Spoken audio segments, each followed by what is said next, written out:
संत असंतन के सिकरनी जिम कुठार चंदन आचरणी काटहि परुष मलया सुन भाई निज गुण देहि सुगंध बसाई निज गुण देहि सुगंध बसाई। भावार्थ, संत और असंतों की करनी ऐसी ही है जैसे कुल्हाड़ी और चंदन का आचरण होता है। हे भाई भरत सुनो, कुल्हाड़ी चंदन को काटती है क्योंकि उसका स्वभाव या काम ही वृक्षों को काटना है, किंतु चंदन अपने स्वभाववश अपना गुण दे करके उसे काटने वाली कुल्हाड़ी को सुगंध से सुवासित कर देता है। नमस्कार मित्रों, जय हिंद, जय भारत और जय उत्तराखंड। मैं गौतम सिंह बिष्ट उत्तराखंड हिलांसी यूट्यूब चैनल से आपसे मुखातिब हूँ। आप और हम रामायण के दोहे चौपाए छंदों के गूढ़ भावार्थ में अपने जीवन की उत्कृष्टता को तलाश रहे हैं और आप सबका आभार, वंदन और नमन।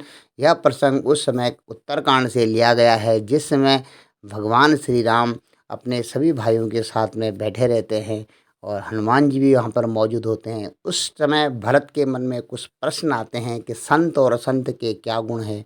हे प्रभु, आप अपनी भाषा में हमको समझाइए कि संत असंत के क्या गुण होते हैं।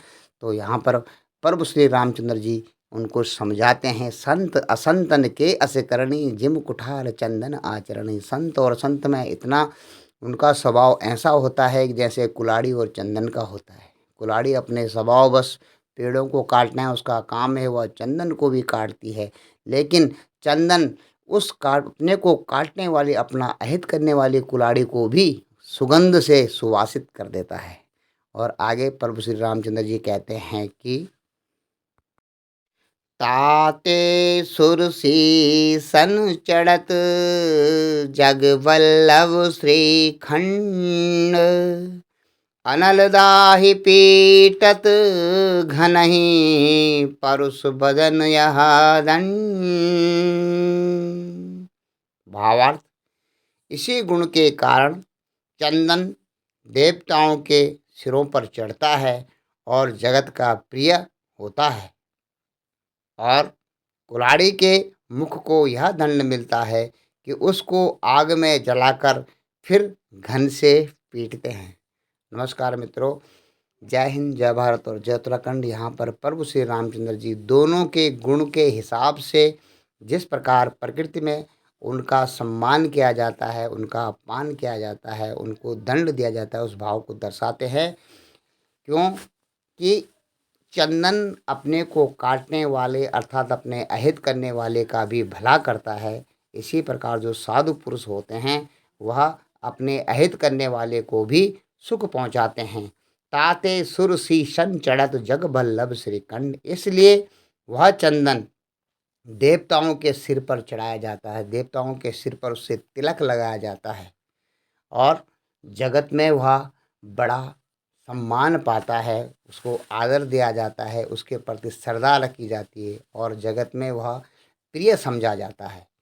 और अनल दाहि पीटत घनहि परुष बदन यह दंड। अनल दाहि, अनल आग में जलाया जाता है किसको?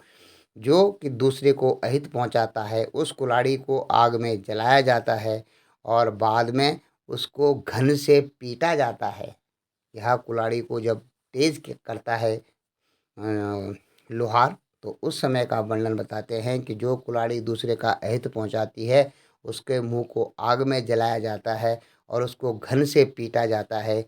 यह जैसे प्रकृति के छोटे छोटे चीज़ों से ही संत असंत के बारे में प्रभु श्री रामचंद्र जी आगे कहते हैं कि विषया अलंपट शीले गुणाकर पर दुख दुख सुख सुख देखे पर सम अभूत रिपु विमद विरागी लोभ मरस हरस भय त्यागी लोभ मरस हरस भय त्यागी।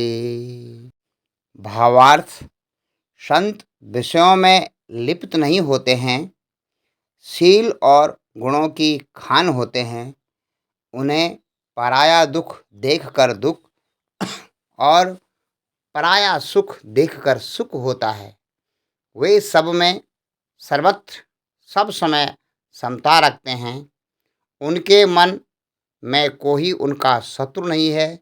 वे मद से रहित रहते हैं और वैराग्यवान होते हैं तथा लोभ, क्रोध, हर्ष और भय का त्याग किए हुए रहते हैं।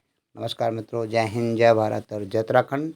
प्रभु श्री रामचंद्र जी में अगले के दोहे में प्रभु अपने अनुज भरत, लक्ष्मण और शत्रुघ्न और हनुमान जी को इस विषय में बताते हैं कि जो संत होते हैं उनके क्या गुण होते हैं। विषय अलंपटशील गुणाकर, जो संत होते हैं वे विषयों में अलंपट होते हैं, लिप्त नहीं होते हैं। शील गुणाकर, शील सदाचार और शील उनके गुण होते हैं। पर दुख, दूसरे के दुख को दुख समझते हैं और दूसरे के सुख में ही वे खुश होते हैं।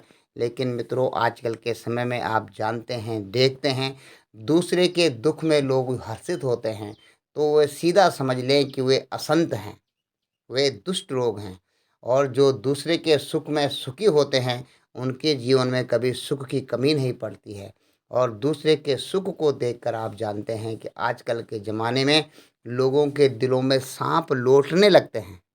इसलिए संत का गुण होता है पर दुख दुख, सुख सुख देखे पर। दूसरे के दुख को दुख समझते हैं और दूसरे के सुख में ही सुख मानते हैं।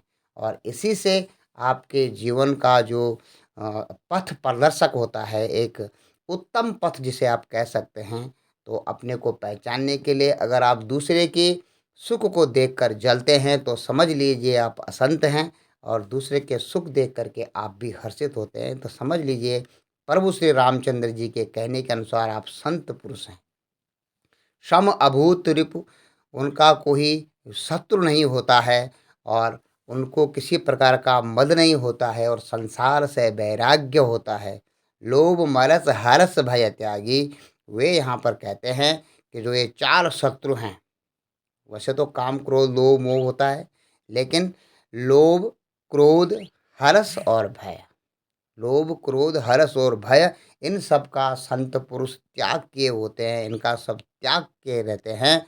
ये उनके मन में कहीं लेस मात्र भी नहीं होता है। ये संतों के गुण हैं और प्रभु श्री रामचंद्र जी इन गुणों को अपने अनुज भ्राताओं को समझा रहे हैं, सिखा रहे हैं। वे तो चारों अवतारी पुरुष थे, लेकिन प्रभु श्री रामचंद्र जी के द्वारा यहाँ पर रामचरितमानस में संतों के गुणों के बखान हम और आपके लिए किए गए हैं कि हमारे अंदर हम देखें, अपने अंतर में झांक कर देखें। कहते हैं कि अपने अंतर की यात्रा करनी चाहिए, अंतोमुखी होना चाहिए।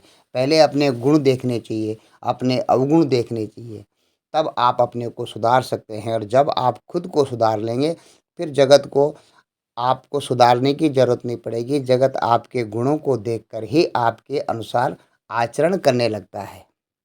और आगे प्रभु श्री रामचंद्र जी कहते हैं कि कोमल चित दीनन पर दाया, मन बच क्रम माम भगति अमाया। सबहि मान प्रद आप अनामी, भरत प्राण सम मम ते प्राणी। भरत प्राण सम मम ते प्राणी। भावार्थ, उनका चित्त बड़ा कोमल होता है, वे दीनों पर दया करते हैं तथा मन, वचन और कर्म से मेरी ही निष्कपट विशुद्ध भक्ति करते हैं। सबको सम्मान देते हैं पर स्वयं मान रहित होते हैं। हे भरत, ये प्राणी संतजन मेरे प्राणों के समान होते हैं, अर्थात मुझे प्राणों के समान प्रिय होते हैं। नमस्कार मित्रों, जय हिंद, जय भारत और जय उत्तराखंड।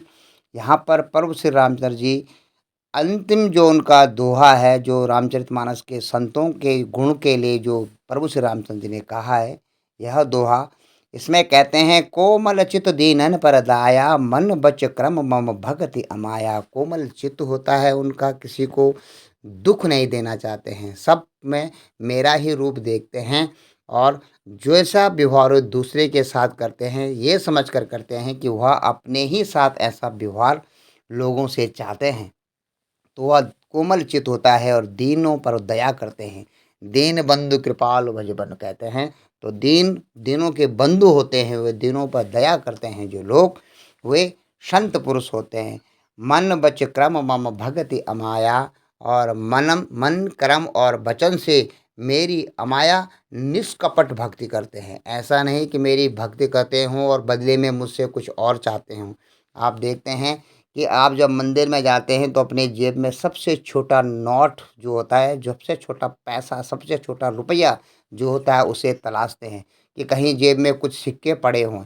लेकिन नोटों की तरफ आपका हाथ नहीं जाता है, क्योंकि आप जानते हैं आपको भगवान कम प्रिय हैं और अपनी माया, भगवान की माया के रूप में जो आपके जेब में 500-500, 1000-1000, 2-2000 के नोट पड़े हैं, वे आपको अधिक प्रिय हैं। जबकि भगवान आपको कम प्रिय हैं, इसलिए आप छोटा सिक्का तलाशते हैं भगवान को चढ़ाने के लिए। और जब उनसे मांगने की, मनोकामना पूर्ण करने की बात आती है तो आप करोड़ों की दौलत प्रभु से मांगते हैं। तो इससे पता चलता है कि आपका ध्यान प्रभु की माया की तरफ है। आपको प्रभु की माया प्रिय है, लेकिन प्रभु की भक्ति, प्रभु की श्रद्धा आपको प्रिय नहीं है। इससे आप को समझना चाहिए कि हो सकता है आप सुनने वालों में बहुत बड़े दानी भी हों, जिनका हाथ हमेशा नोटों की तरफ जाता हो, सिक्कों की तरफ न जाता हो प्रभु के पास में। उनसे मैं क्षमा चाहता हूँ, क्योंकि कोमल चित्त और अमाया होते हैं वे, मन कर्म वचन से भक्ति की, भगवान की ऐसी भक्ति करते हैं, अमाया भक्ति। उनको माया नहीं चाहिए, माया से रहित भक्ति वे करते हैं। वो निष्कपट संतों का यहाँ पर प्रभु वर्णन कर रहे हैं। सबहि मान प्रद आप अनामी, सभी को मान देते हैं, हर एक का सम्मान करते हैं, सबको सम्मान देते हैं, परंतु स्वयं मान रहित रहते हैं। आप अनामी, अनामी मतलब उनको नाम नहीं चाहिए, गुण नहीं चाहिए, उनको बहुत बड़ा एक स्टेटस नहीं चाहिए। वे अनामी रहते हैं, अपने को अनाम, गुमनाम रखते हैं, गुप्त रखते हैं और सभी को सम्मान देते हैं। हे भरत, वे प्राणी, वे संतजन मुझे, प्रभु श्री रामचंद्र कहते हैं कि मुझे अपने प्राणों के सम्मान प्रिय हैं। ऐसे भक्त, ऐसे लोग साधुजन होते हैं। तो मित्रों, आपने यहाँ पर जो रामायण में, रामचरितमानस में तुलसी बाबा ने लिखा है कि संतों के क्या क्या गुण होते हैं, अपने अंदर आप विचार करिए कि आप में इसमें से कितने गुण हैं, और जितने गुण होंगे उतनी ही अधिक मात्रा में आप प्रभु के निकट होंगे। और आपने मुझे यहाँ तक सुना, उत्तराखंड हिलांसी यूट्यूब चैनल को सराहा, उसमें आप सम्मिलित हुए, इसलिए मैं आपका बहुत बहुत नमन बंदन आभार करता हूँ। क्योंकि रामचरितमानस से ही मुझे भी ज्ञान की थोड़ी बहुत परिभाषा समझ में आई है, प्रभु के भक्त की थोड़ी बहुत, यूँ कहें कि एक नाखून के 100वें हिस्से के बराबर मुझ में ज्ञान थोड़ा सा उत्पन्न हुआ है मेरी समझ से, जो कि आप जैसे महापुरुष, आप जैसे ज्ञानियों के सामने, एक सूरज के सामने छोटे दीपक की तरह टिमटिमाहट मात्र है। और आप सबको मैं नमन बंदन करता हूँ, और आप सबके कमेंट से, आप सबके सहयोग से मुझे भी ज्ञान, धीरे धीरे मेरा भी ज्ञान बढ़ता रहेगा। और मैं आपको नमन बंदन चरण स्पर्श करता हूँ। जय श्री राम।